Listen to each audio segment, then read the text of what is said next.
লাজ চৰম মান সন্মান আত্মমৰ্যাদা সকলোবোৰ পুৰি চাকনাৰ লগত খোৱাৰ পিছত এওঁলোকৰ এতিয়া কি আছে আৰু বাকী কওক।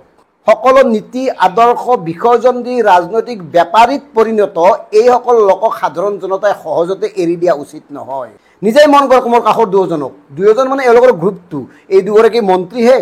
এওঁলোকৰ আৰু স্বৰূপ চিনিবলৈ কিমান বাকী। ইমানৰ পিছতো যদি এওঁলোকে নিজকে অসম গণ পৰিষদৰ নেতা বুলি কৈ থাকে, সহ্য কৰা উচিত নে? এওঁলোকক ক্ষমা কৰি দিয়া উচিত নে?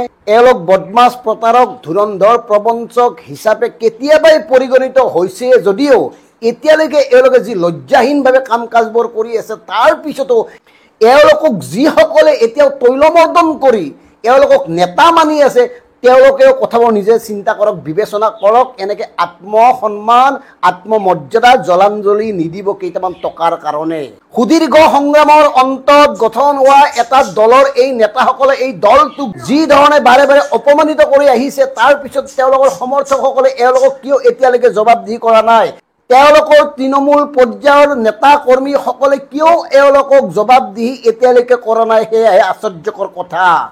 এতিয়াও জাতিক ভাল পোৱা যিসকল লোক আছে, এতিয়াও আঞ্চলিকতাবাদী ৰাজনীতিত বিশ্বাস কৰা যিসকল লোক আছে, তেওঁলোকে এওঁলোকক জবাবদিহি কৰক। য'তে লগ পায়, যেনেকৈ লগ পায় জবাবদিহি কৰক। এয়া এলা পেচা ভুল নহয়। এয়া যদি কোনোবাই প্ৰিণ্টিং মিষ্টেক বুলিও কয়, সেয়াও গ্ৰহণযোগ্য হ'ব নোৱাৰে। কাৰণ এটা ব্যাপক প্ৰচাৰৰ আঁৰত থকা লোকসকলে এই কথাটো গম পায়, তেওঁলোকে প্ৰুফ চায়, তেওঁলোকে ফটোবোৰ আগতীয়াকৈ চাব পাৰে। তাৰপিছত এই ভুলটো হোৱাৰ প্ৰশ্নই নুঠে।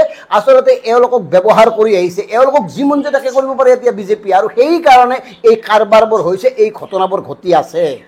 অসম গণ পৰিষদৰ তৃণমূল পৰ্যায়ৰ নেতা কৰ্মীসকলক আমাৰ প্ৰত্যক্ষ প্ৰশ্ন, কিয় এওঁলোকক ইমানৰ পিছতো আপোনালোকে নেতা বুলি মানি আছে? কওক।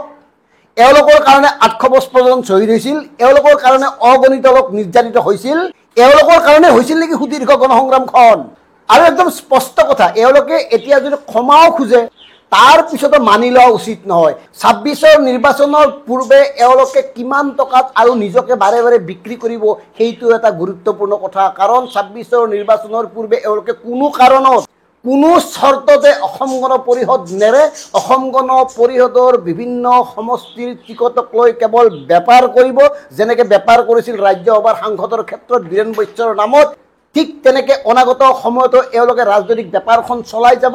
আৰু একমাত্ৰ এই সুযোগ আৰু সুবিধা দিছে তেওঁলোকৰ সমষ্টিৰ ভোটাৰসকলে। গতিকে তেওঁলোকৰ সমষ্টিৰ ভোটাৰসকলেও এই কথাবোৰ চিন্তা কৰক। কাৰণ শেহতীয়া কোনো এটা বিষয়ত এওঁলোকৰ মাতবোল নাই।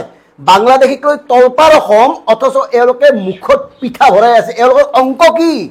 আমাৰ ডিকেবিৰ স্পষ্ট কথা, এই অতুল কেশৱ ফণিহঁতক, এই ক্লাবটোৰ মেম্বাৰসকলক উলিয়াই দিয়ক, আৰু এওঁলোকক আৱৰি থকা চেলা চামুণ্ডা সকলক কেৰেপ নকৰিব, খাতিৰ নকৰিব। এই প্ৰশ্নটো এওঁলোকক সোধক, এওঁলোকে কিমান দিন এনেকৈ বিজেপিৰ অক্সিজেনত জীয়াই থাকিব আৰু জাতিটোক বাৰে বাৰে বঞ্চনা কৰিব, প্ৰতাৰণা কৰিব, বাৰে বাৰে জাতিটোৰ লগত ব্যৱসায় কৰি কেৱল ৰাজনৈতিক সুবিধাবাদত মত্ত হ'ব?